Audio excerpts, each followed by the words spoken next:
नमस्कार, खबर 24 एक्सप्रेस देख रहे हैं आप और मैं हूं आपके साथ अनुष्का। महाराष्ट्र विधानसभा चुनाव के लिए हलचल तेज हो गई है।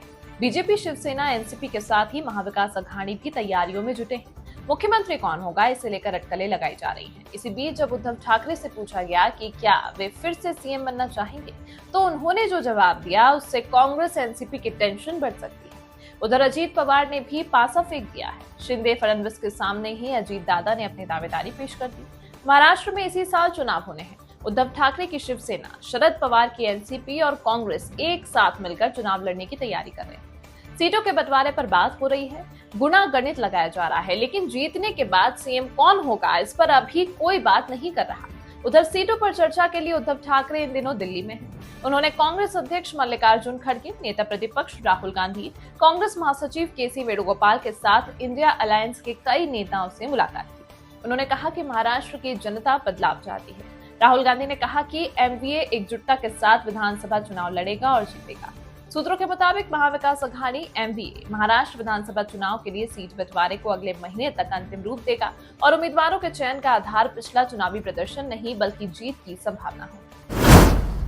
सीएम फेस को लेकर जब उद्धव ठाकरे से पूछा गया कि क्या फिर से महाराष्ट्र का मुख्यमंत्री बनना चाहेंगे, इस पर उद्धव ठाकरे ने कहा, अगर मेरे सहयोगी दलों को लगता है कि मैंने अच्छा काम किया है तो उनसे पूछें कि क्या वे मुझे सीएम के रूप में देखना चाहते हैं। आखिर में फैसला तो लोग ही करेंगे। ठाकरे ने कहा, मैंने मुख्यमंत्री बनने का सपना नहीं देखा था, ना ही मैं बनना चाहता था, लेकिन मैं जिम्मेदारी से भागने वालों में से नहीं हूँ। मैंने जिम्मेदारी ली और अपनी क्षमता के अनुसार बेहतर काम करने की कोशिश की।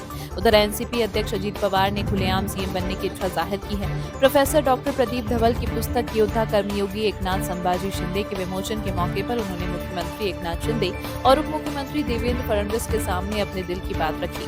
अजीत दादा ने कहा, इस ऐतिहासिक शहर ठाणे में बहुत कुछ हुआ है। एकनाथ राव शिंदे ने एक सामान्य नागरिक से मुख्यमंत्री तक का सफर तय किया है। देवेंद्र फडणवीस का कार्यकाल 1999 में शुरू हुआ। एकनाथ शिंदे का करियर 2004 से शुरू हुआ।